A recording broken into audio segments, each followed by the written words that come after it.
Life, an American television tradition. Brought to you by Gleam Toothpaste.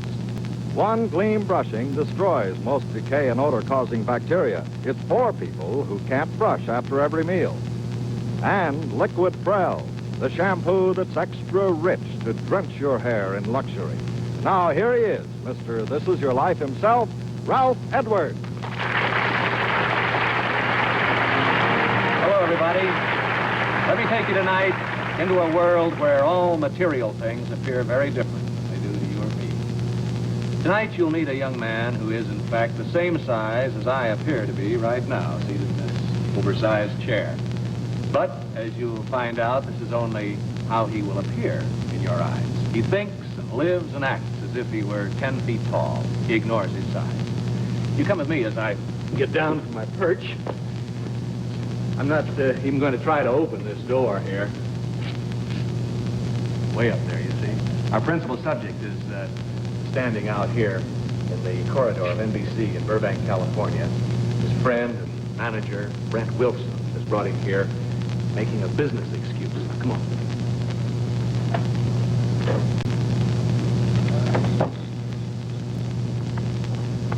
Hello, Brent. How do you do? Hello, Billy. Good to see you again. Say, you just look wonderful here. And it's good to see you, Billy Barty.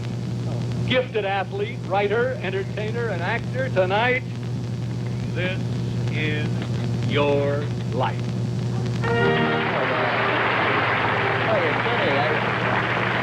Oh, Billy Barty. Oh, come on now. It's been fun to plan this surprise on you, and we did fool you, didn't we? I was shaking like a leaf. Yeah, you know, once in a while, he's walking up the hall, and I say, this is your life, and he does a big feint on me. This is your life. I What do you can't. think? I'm speechless. Our thanks to you, Brent Wilson, thanks for telling Billy you had to stop here at NBC to arrange his forthcoming appearance on the Steve Allen Show. And thanks, Steve, for keeping Billy busy here. Come on. Help me escort Billy to our chair, Brent. Our chair of honor, that is, where in a moment we'll begin the dramatic and inspiring story of Billy's life. First, here's Bob Warren. Come on, Billy Barty.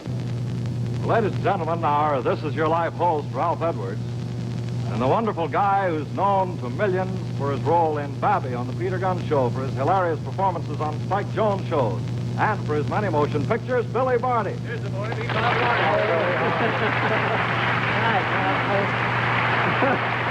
Well, Billy, thanks, Bob. Billy, let's start off your life with a bang, because here is the slickest of the city slickers, your good friend and a great star, Spike Jones. Right here.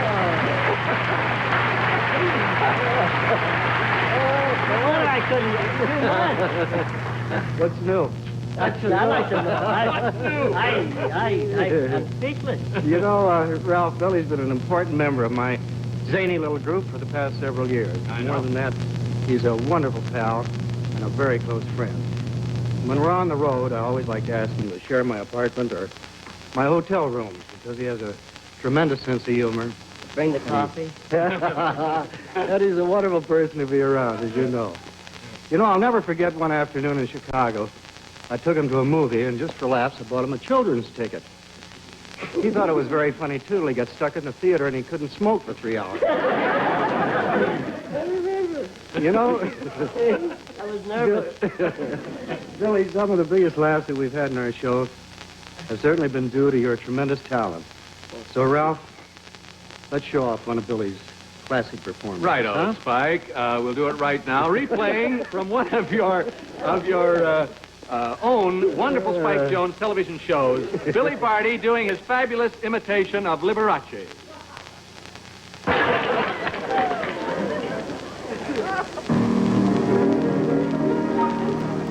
I'm in the mood for love. It's really because you're near me. Honey, but when you're near me, I'm in the mood for love.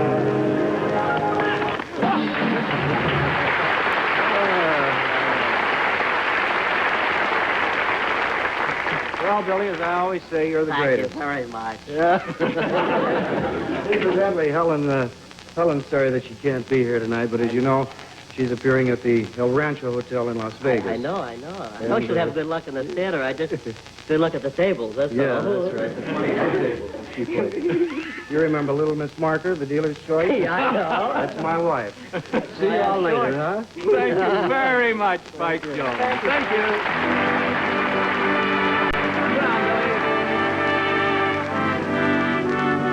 I've lost.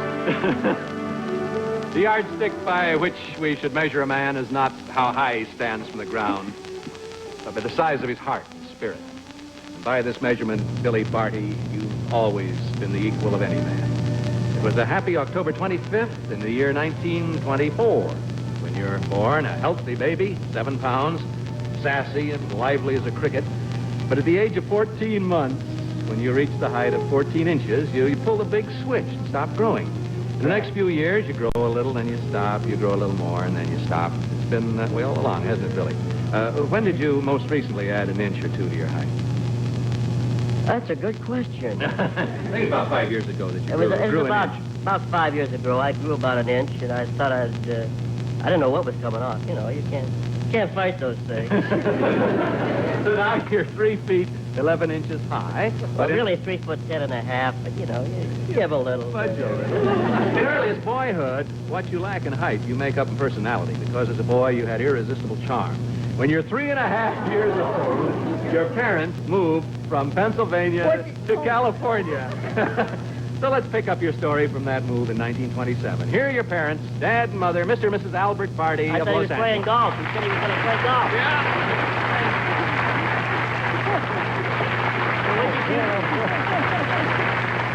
Back in Pennsylvania, you owned your own garage as well as leading your own orchestra, Mr. Barty. Now, when you arrive here, how do things go for you and the family? Well, Ralph, we had to stick to very close budgets, and one of the great things was the expense of Billy's clothes. Yes. And when he was 4 or 5 years old, he was the size of an infant, so I didn't want to dress him like a baby in baby clothes, and I had to make all his clothes for him. Yes, I know. We saw some of those wonderful Cub Scout uniforms and all that. What happens one day shortly after you arrive here in California, Mr. Barty? Billy and I were out walking, and across the street they were shooting a motion picture. And the director happened to... I asked Billy if he'd stand on his head. And he did, and the director caught that, and he came over to me and asked me if I'd be interested in Billy making a movie, working in film. So from then on, Billy started working in big boy comedy and also in the Smitty and Herbie comedy. Thank you, Mrs. and Mr. Barty.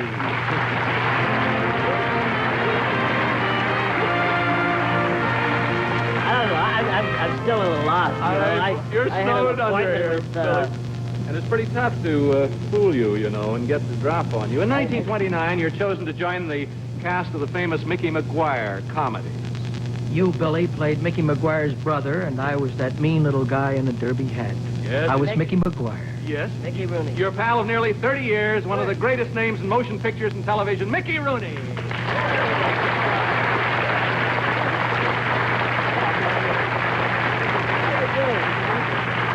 Hello, Ralph. What do you remember from those days with Billy? Well, Mickey? actually, Billy and I, we grew up together, Ralph. Actually, Billy, as you said, has always been chock full of talent, and we worked together, I would say, off and on for around 12 years.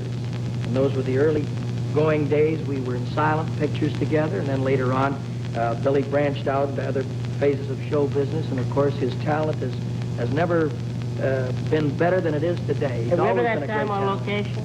The location? The one time, I'll never forget this. We were, you know, You mean when kids. the red ants bit us?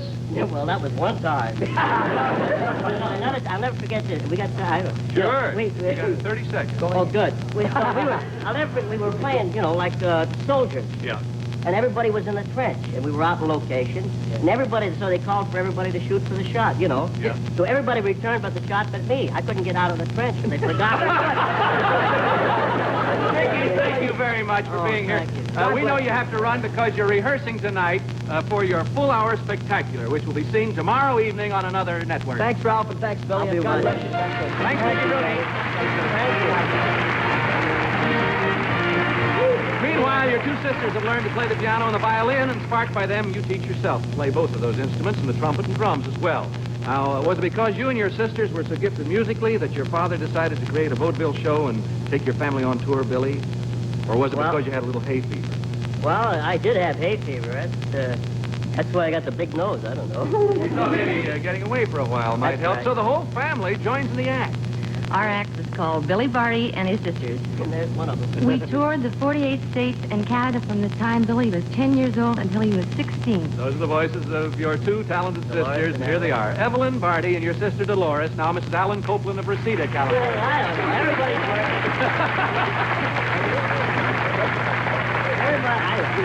From I tell you, I'm lost. 1934 until 1942, your family theatrical act is a smash hit, and Billy is lionized all over the country. I hear he loved to tease you girls. Is that right, Evelyn? Yes, he did, Mr. Edwards. Billy, you remember when you and Dolores were children and she'd make a mistake on stage?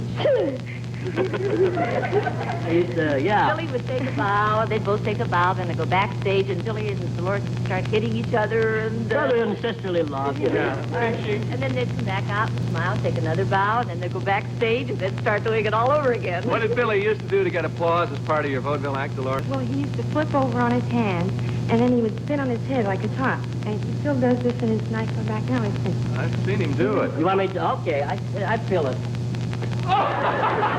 Beautiful. Thank you. Evelyn Barty and Dolores, Mrs. Alan Copeland. Oh, and incidentally, if you look out in the audience, Billy, you'll see your niece and nephews, the children of your sister Dolores and Alan Copeland of the Modernaires. Christine? Michael. Michael? Christine and Ricky. They're out there? Yep. Steve, Hey, on television. oh, there they are. Hey, there you go. there's a ham, Ricky. Yeah, here's Uncle Billy. In a moment, Billy Barty, we'll see how you enter college, determined to make a new career for yourself aside from show business. Relax for a moment up there while we I'm hear slowly this getting word back. from Bob Warren. Pull my hair so I comb it. One hair, Mom. Now, Billy, despite the long tours of your family vaudeville show, it looks wonderful. Just looks wonderful. Where? I wouldn't. It is. You complete high school in 1943, and at 19 you decide to enter college. That's right. What did you want to make of yourself for a new career, Billy? Well, while I was in high school, I was very interested in journalism. And when I went to Los Angeles City College, I decided to take up journalism and Be a sports writer, didn't you? set my goal as being a sports writer and a sports announcer. You enroll at Los Angeles City College, and in That's no time right. at all, you're one of the most popular students on the entire campus. During Billy's years at L.A. City College and L.A. State College, he became a driving force in building school spirit. It's your very best pal from those days when you were classmates in college. Now with the Hollywood Citizen News, here's Fred Sutton. And a 4 handicap.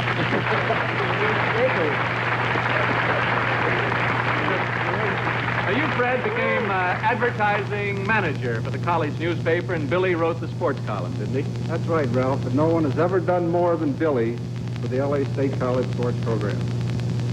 I bet not. You tell him about the time that he'd take his sports stories, you know. Remember, Billy, when you take your sports stories down to the big L.A. daily newspapers? That's right. Ralph, you know, no sports editor in this town ever turned Billy down. Well, they were very nice. Also, Billy Barty, you became a leader of your college fraternity, right, Fred? That's right, Bill, Ralph, and we all... That's Billy. I'm... Yeah, that's it. Nervous first time on TV? You want to know? You should have seen me at the beginning of the show. I couldn't walk. That's right, Ralph, and we all had to watch our step at our dances and parties. Billy was so popular and such a great dancer, the rest of us just usually stood on the sideline and watched while he danced with our girls. Yeah. Well, thank you, Fred Sutton. Thank you very much. You carry the banner for your college with your sports writing, and your physical ruggedness and fighting school spirit lead you to compete hard to win your own place on your college team.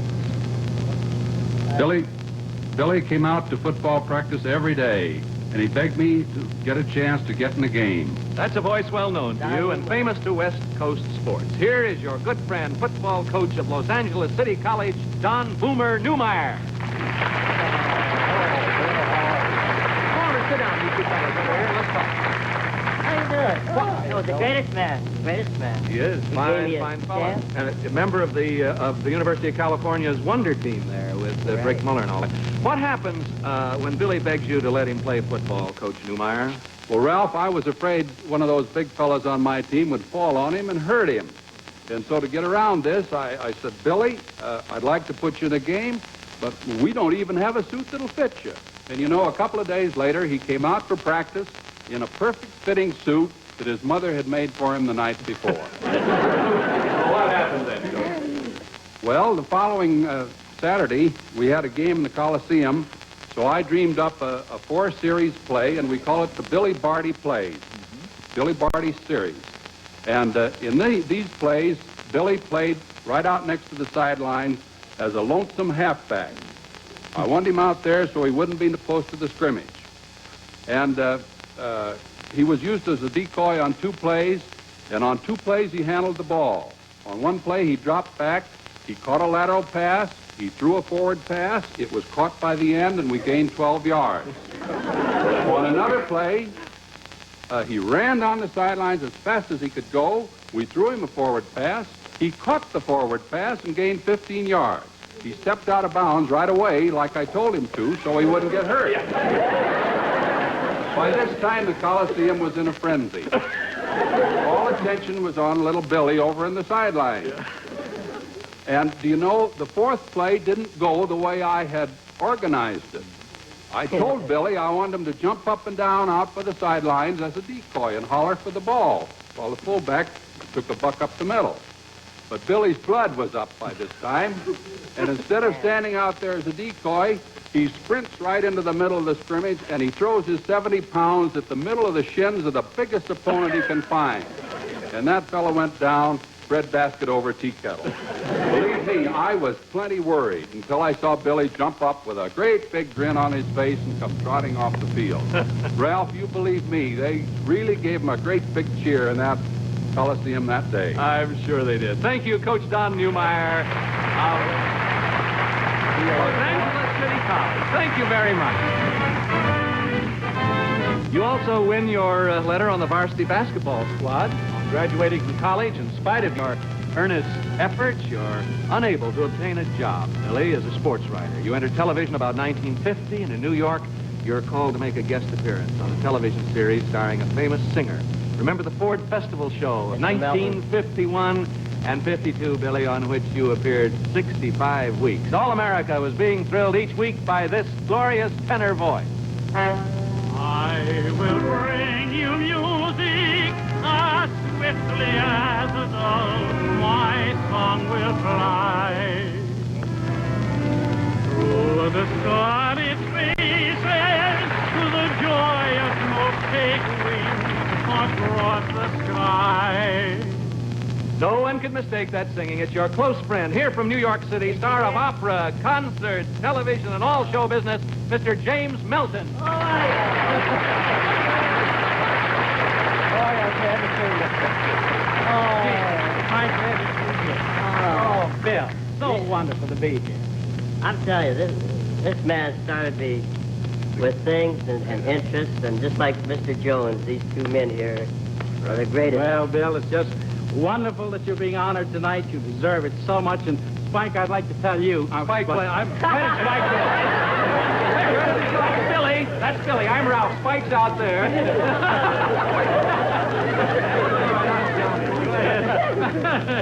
I want to tell you about the first thing he ever did for us. Right. We had a production of David and Goliath. And little Bill was David. And the way he took that slingshot and threw the stone and killed that 8-foot giant was something that I just couldn't get over, and we just had to keep Billy with us. And he stayed with us for a year and a half. It was just great to have him. Bill, one of the funniest things that you ever did for us, I think, was the night that we had Edward Horton on the show. And he was playing a playlet, remember? And you drove into the play in a little electric car. You drove into the middle of the stage, and you stopped. Horton looked around. He didn't know what was going on, or he made out like he didn't at least.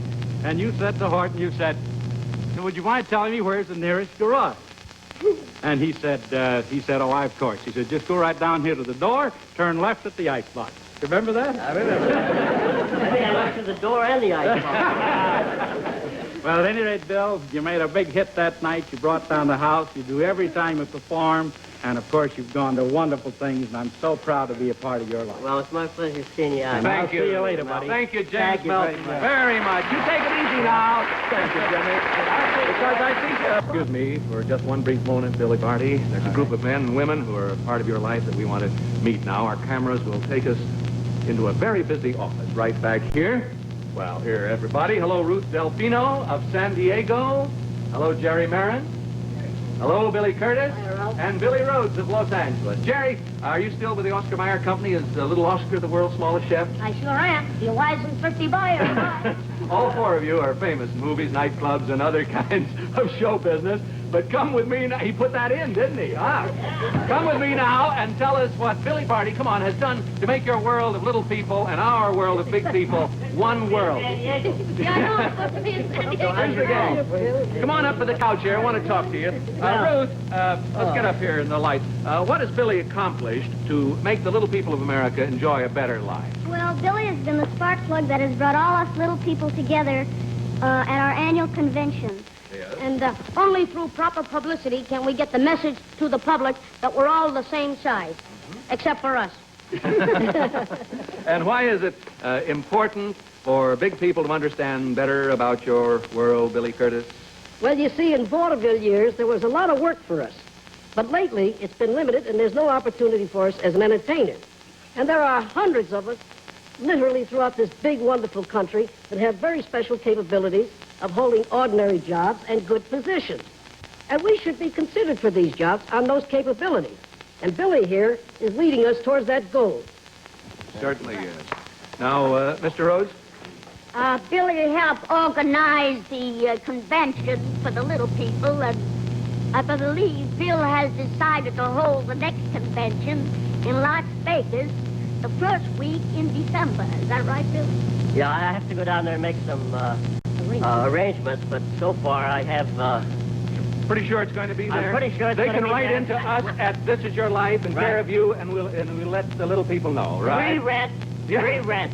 Thanks. Half price on the food. I'll be Good. there. All the little people write to Billy Barty and care of This Your Life, and we'll get the letters to you. Thank you, Billy Curtis, Jerry Maren, Billy Rhodes of Los Angeles, Ruth Delfino of San Diego, Billy Barty. Come on, gang. Tonight there'll be a party in your honor at the Hollywood Roosevelt Hotel. We are out-of-town friends have been provided accommodations by the hotel. You'll have your own film of tonight's program, along with this Bell & Howell sound projector for viewing it, and this Bell & Howell 16-millimeter electric eye movie camera furnished by the Bell & Howell Company. For your mother, we have this special gold bracelet created and provided by Marshall Jewelers of New York City.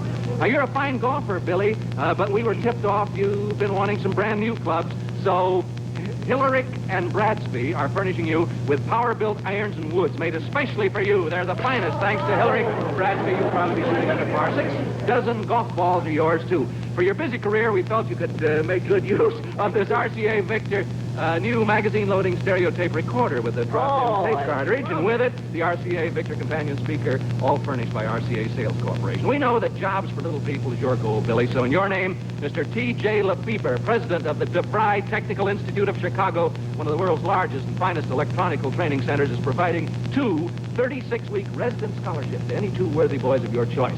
These boys will need no previous technical experience nor advanced education in electronics. Each will receive, with their scholarships, a check for $500 from DeVry to cover incidental expenses while attending the Institute, and DeVry Tech's employment service will help them find jobs after they complete their training. All this in your name, Billy Barty.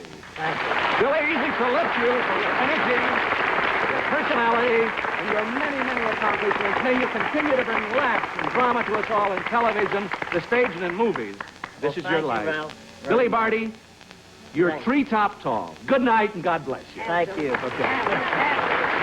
Travel arrangements for guests on This Is Your Life are provided by TWA, Trans World Airlines, who fly the Superjets. You fly the finest when you fly TWA, the Superjet airline. Help children in your community. Give now. You can send an Easter seal gift to Crippled Children, care of your local post office. This Is Your Life has been presented by Gentle Joy, the dishwashing liquid with the mildness you can see on your hands. And Liquid Prel, the shampoo that's extra rich to drench your hair in luxury.